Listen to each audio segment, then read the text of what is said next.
Bem-vindos aqui a mais uma aula. Nessa aula eu vou falar um pouquinho sobre um julgamento recente, mas também não tão recente assim do STF. Vai entender por que ele é recente e também não tão recente assim no decorrer da nossa aula. Essa aula é sobre processo civil, então peço que vocês prestem muita atenção. Quando a gente fala em jurisdição, jurisdição é una, né, indivisível, só que se a gente tivesse, não como o Brasil é um país muito grande e como o direito ele é muito amplo e abrangente, a gente precisa de uma divisão da jurisdição em competência. Então é aquele conceito clássico de que competência é a medida da jurisdição e a gente tem alguns critérios que vão ser critérios de divisão da competência, vão ser divididos então em caracteres absoluto e caractere relativo, tá? Bom, aquela ideia de caráter absoluto e caráter relativo, a gente vai ter principalmente de uma maneira mais clássica na doutrina, que a ideia de competência absoluta tem a ver com, como podemos dizer, que competência absoluta ela tem a ver com características de ordem pública, com o interesse público, e aí por isso são matérias cognoscíveis de ofício pelo juiz. O juiz pode conhecer de ofício, pode decidir de ofício sobre a competência absoluta, e além disso, tem corte rescisório, cabível ação rescisória. Agora, quando a gente fala de competência relativa, a gente tem o interesse privado. E aí, a ideia da competência relativa é que ela não é passível de decisão de ofício pelo juiz e também ela pode ser convalidada, ou seja, em caso de não existir nenhuma provocação pelo interessado, a gente vai ter a prorrogação da competência. Então, qual é o critério? Então, como que a gente encaixa os critérios na classificação em competência absoluta ou relativa? Pela doutrina clássica, e aí eu vou falar os principais, os critérios de competência absoluta são os critérios funcional e material. Então, competência em razão da matéria, competência em razão da função ou competência funcional. E os critérios de valor e os critérios de os critérios de valor e o de território são comumente indicados pela doutrina como de competência relativa, critérios de competência relativa. Então, uma das características que a gente trouxe aqui dos critérios de competência relativa é que é exigida a provocação pelo interessado. Então, se a gente pensar por uma doutrina clássica e por uma leitura clássica do CPC, se eu proponho uma ação em um foro territorialmente incompetente, se o réu em contestação não provoca a incompetência territorial, prorroga-se a competência. O foro que era inicialmente incompetente do ponto de vista territorial passa a ser competente. Ocorre a prorrogação da competência. Certo? O artigo 64 do CPC fala que a incompetência absoluta ou relativa será alegada como questão preliminar de contestação, ou seja, não é exigível mais a exceção de incompetência territorial, ok? Beleza. A gente teve uma recente alteração no Código de Processo Civil em 2024 com a ideia de que as partes podem modificar a competência em razão do valor e do território, elegendo o foro onde será proposta a ação oriunda de direitos e obrigações. A gente está falando de um artigo que fala sobre eleição de foro. Parágrafo 1º, que é uma alteração da redação. Antes, falava assim, que a eleição de foro só produz efeito quando constar de instrumento escrito e aludir expressamente a determinado negócio. Ponto. Era só isso. Eleição de foro, instrumento escrito e aludir a determinado negócio. Agora, o que prevê o Código de Processo Civil?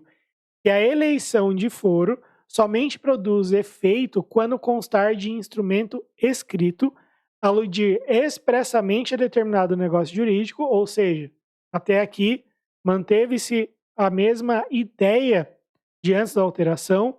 Agora, olha só, e guardar pertinência com o domicílio ou a residência de uma das partes ou com o local da obrigação, ressalvada a pactuação consumerista quando favorável ao consumidor. Por quê?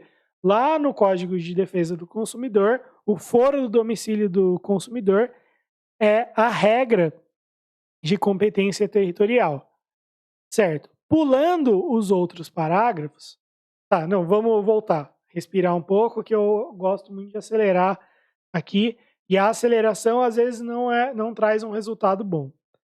Vamos lá, a eleição de foro somente produz efeito quando constar de instrumento escrito e aludir expressamente a determinado negócio jurídico. Qual que é a alteração? Que a eleição de foro tem que ser feita em local que guarda pertinência com o domicílio ou residência das partes ou com o local da obrigação.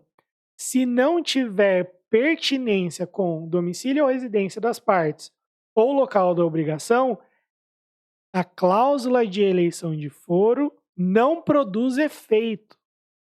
Veja que ela não diz que é nula a pactuação, só diz que não produz efeito. Tá? Ou seja, existe uma ineficácia da cláusula de eleição de foro quando não tiver nenhuma pertinência com o local das partes ou obrigação. Beleza. Inserido nesse mesmo artigo, o parágrafo 5º diz que o ajuizamento de ação em juízo aleatório, entendido como aquele sem vinculação com o domicílio ou residência das partes ou com o negócio jurídico discutido na demanda, constitui prática abusiva que justifica a declinação de competência de ofício. Ou seja, a gente está falando de declinar de competência territorial de ofício. Tudo bem? Que era uma coisa que, classicamente, na doutrina, por ser um critério de competência relativa, a gente não tinha a possibilidade. Certo? Certo. Então, o ajuizamento de ação em juízo aleatório, sem vinculação com domicílio ou residência das partes ou local da obrigação, o juiz pode declinar da competência de ofício. Duas interpretações sobre esse dispositivo, sobre esse parágrafo 5º.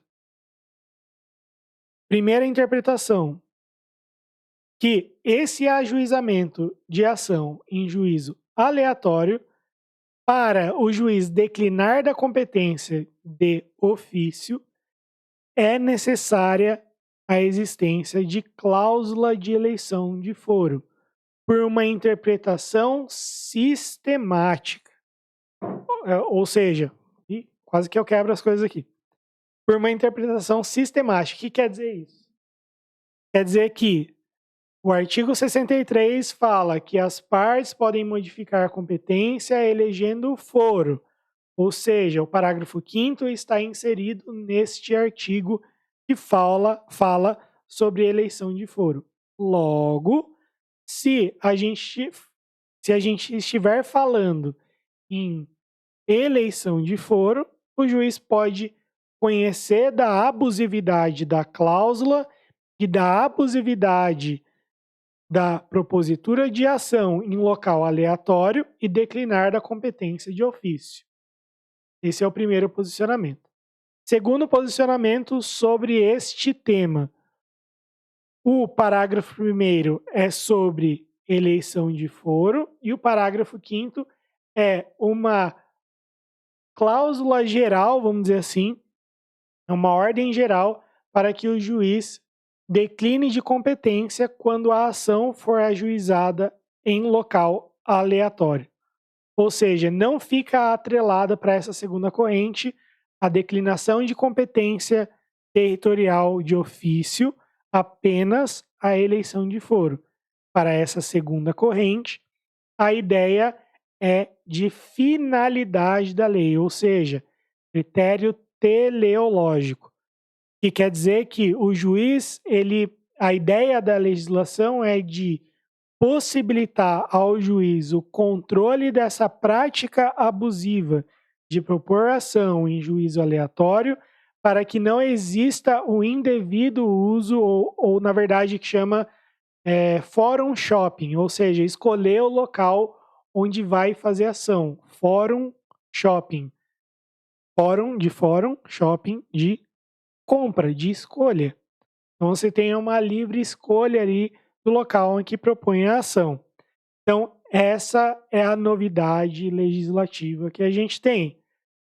É sobre isso que eu vou falar hoje? Não exatamente, mas é a ideia de competência territorial, competência absoluta e relativa. Beleza. O que a gente tem, então?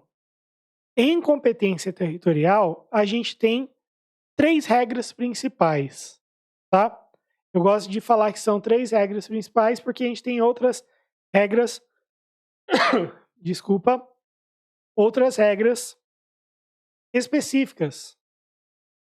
Tá, quais são as regras principais? Quais são as regras específicas? Eu acho que para mim fica muito fácil, quando eu falo em competência territorial no CPC, e lá no CPC antigo, eu acho que era em torno do artigo 100, salvo engano, era o 101 do CPC de 73 que falava das regras específicas. Então, se for isso mesmo, é porque eu cansei de ler esse artigo.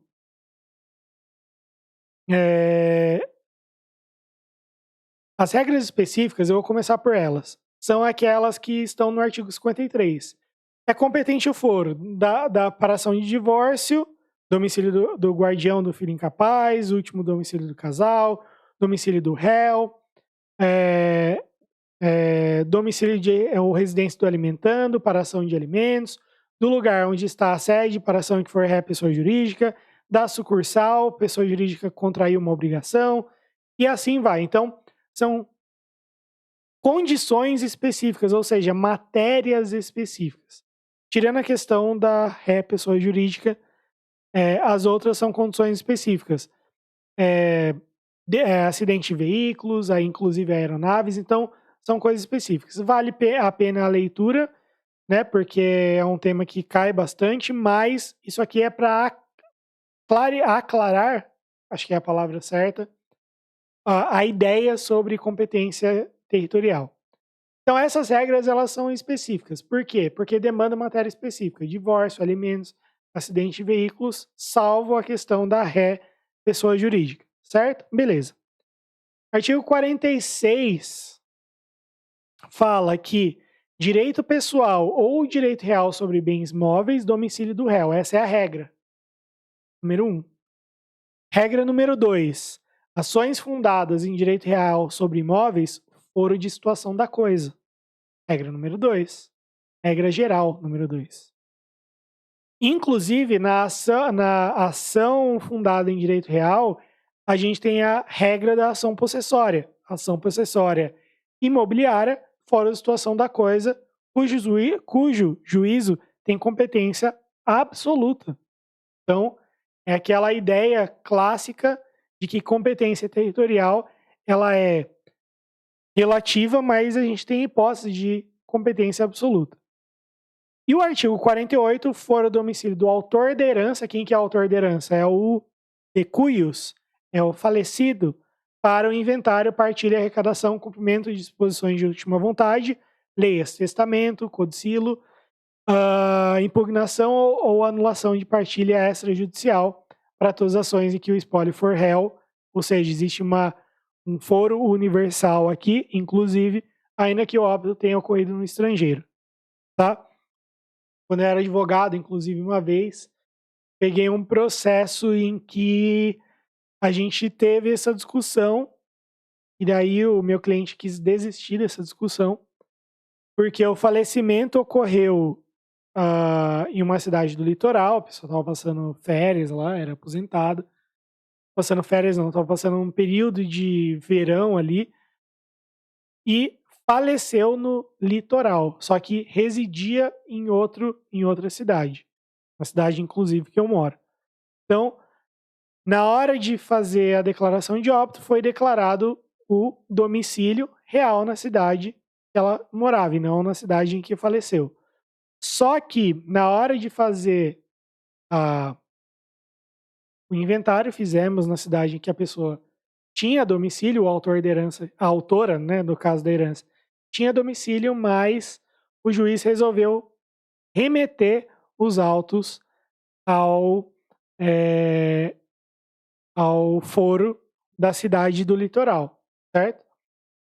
Bom, nesse caso a gente teria a possibilidade de fazer um agravo de instrumento, mas na época era agravo de instrumento,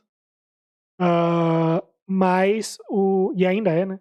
Mas o meu cliente resolveu desistir e fazer lá mesmo, né, na época o processo já era digital, então, na verdade, uma época tramitou físico, né, o que foi um custo bem alto. Mas enfim, foi só um parênteses aqui, ou seja, não é no domicílio, não é no local em que a pessoa faleceu, é no domicílio do autor da herança. Não estava lá de férias ou curtindo um verão em uma cidade. Faleceu, não é ali que é proposta a ação em que o espólio for réu ou aberto o inventário, partilha, arrecadação, cumprimento de disposições. Por que eu falei dessa forma? Porque inventário, partilha, arrecadação e cumprimento de disposições de última vontade são procedimentos de jurisdição voluntária, então por isso aberto ou instaurado um procedimento de jurisdição voluntária, porque aí não tem ação, e sim um procedimento, tá? Ação, sim, essa se propõe. Beleza, então 3 critérios gerais: domicílio do réu é direitos reais sobre bens móveis e ações de direito pessoal. Domicílio fora da situação da coisa em caso de direitos reais sobre bens imóveis, e as ações possessórias também, com competência absoluta, inclusive, e autor da herança em caso de inventário, partilha, arrecadação, disposição de última vontade e ações em que o espólio for réu. Fechou? Fechou. Beleza. Tem algumas coisinhas que constam nos parágrafos, mas essas regras gerais já dão um norte muito grande. Ao lado dessas regras gerais, temos as regras específicas do artigo 53. Tá? Beleza. Fechou? Fechou. Os outros são muito fáceis, as outras regrinhas que tem. A ação em que o réu for ausente no último domicílio. É uma questão lógica. Incapaz for réu, for o domicílio representante ou assistente, uma coisa lógica. Então, o resto decorre muito mais da lógica dessas regras gerais e regras específicas do que de qualquer outra coisa. É sobre isso que eu vou falar. Agora a gente já está chegando mais perto do assunto. Bom, vamos falar sobre esta regra aqui que vai aparecer, já apareceu na tela de vocês. A ação fundada em direito pessoal ou em direito real sobre bens móveis será proposta, em regra, no foro do domicílio do réu. E a execução fiscal será proposta no foro do domicílio do réu, no de sua residência ou no local onde for encontrado. Tudo bem? Beleza. É sobre isso que eu vou falar agora. A questão é o seguinte: imagina que eu tenho um município pequenininho, sem uma procuradoria muito bem feita, e eu tenho uma execução fiscal, ou eu tenho inclusive aquelas autarquias que não têm e se utilizam regular ou irregularmente da Procuradoria Municipal para fazer as cobranças em execuções fiscais. E assim vai.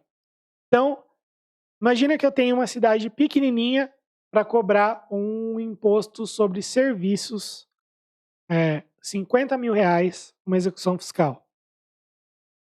Só que essa empresa, depois de ter constituído regularmente esse crédito tributário, lançado, bonitinho, entrou em dívida ativa, está constituído o crédito existe.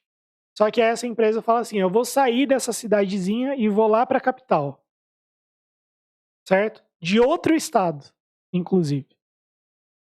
Pela regra do artigo 46, parágrafo 5º, a execução fiscal proposta na capital desse outro estado.